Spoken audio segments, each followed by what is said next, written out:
ఎప్పుడైనా క్షమాపణ అనే ప్రసంగం మనం వింటే ఇది నా కోసం కాదులే, ఎందుకంటే నేనైతే క్షమించను. ఎవరిని క్షమించో ఎవరో ఒకళ్ళు ఉంటారు లైఫ్ లో. బహుశా కొంతమంది జీవితంలో భర్త అయి ఉండొచ్చు. నా భర్తను మాత్రం నేను క్షమించే ప్రసక్తే లేదండి.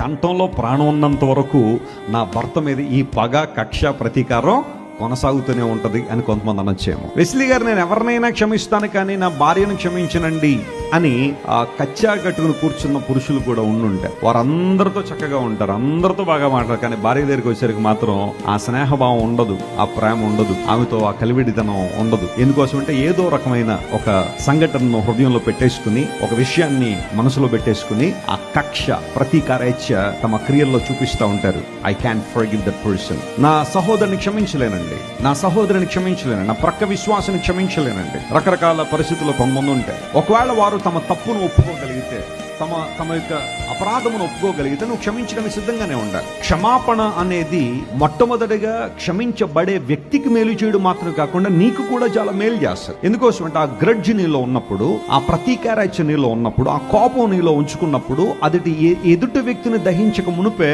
నిన్ను కూడా ఇబ్బందులు పెడతాయి, నిన్ను కూడా దహించేస్తారు.